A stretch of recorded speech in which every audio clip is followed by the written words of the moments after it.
আপনি কারো একজন লোনের ব্যাংক গ্যারান্টর হলেন। দেখা গেল একটা সার্টেন সময়ের পরে সে যে লোন দাতা গ্রহীতা ছিল সে আসলে লোনটা ডিফল্ট করলো। হয়তোবা আপনি তা আপনার ফ্রেন্ড বন্ধু বান্ধব বা কাছের মানুষকে হেল্প করার জন্য আপনি কয়েকটা লোনের ব্যাংক গ্যারান্টর হলেন এবং আনফর্চুনেটলি সবাই আসলে লোনটা ডিফল্ট করলো। তাহলে আপনার কি হবে? এই বিষয়টাকে আপনি কখনো ভেবে দেখেছেন? কারণ যখনই কেউ একজন ব্যাংক গ্যারান্টর হয় সে হয়তো বা বিষয়টা লাইটলি নেয়। সে ভাবে যে আমি তো আসলে লোন নিচ্ছিও না আর আমাকে ইনস্টলমেন্ট দিতেও হবে না, সো আসলে আইনগতভাবে আমি কোনোভাবেই আমি আসলে দায়বদ্ধ থাকবো না। এই যে আমাদের জানার একটা লিমিটেশন বা সীমাবদ্ধতা, এই কারণেই কিন্তু আমাদের অনেক ইনোসেন্ট মানুষ যারা কাউকে হেল্প করতে গিয়ে দেখা যায় যে নিজেই নিজে বিপদে পড়ে যায়।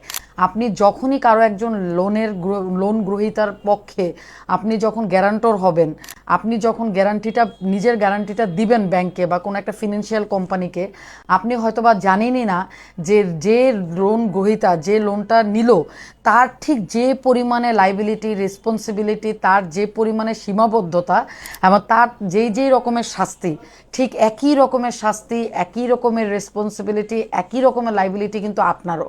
আমরা অনেকেই এটা জানি না বলে আমরা দেখা যায় যে কেউ একজন বলার পরেই আমরা জাস্ট মুখের খাতিলে আমরা আসলে ব্যাংক গ্যারান্টর হতে রাজি হয়ে যাই। যদি ব্যাংক গ্যারান্টর হিসেবে লোনটা ডিফল্ট করে তাহলে আপনার প্রপার্টি নিলাম হয়ে যেতে পারে, আপনার জেল হতে পারে, আপনার নিজের নাম সিএবি লিস্টে চলে যেতে পারে, সবার আগে আপনার নামটা ক্লাসিফাইড লিস্টে চলে যাবে।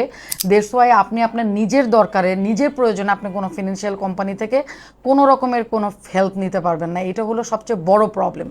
তারপরে স্টেপ বাই স্টেপ আপনার টাকাটা রিকভারি করার জন্য আপনার প্রপার্টি নিলামে যেতে পারে, আপনার যে কোনো রকমের ব্যাংক অ্যাকাউন্ট বাজেয়াপ্ত হতে পারে। সো কোনো অংশে যে ঋণ নিল যে গ্রহীতা তার চাইতে কিন্তু আপনার লাইবিলিটি কোনো অংশেই কম না।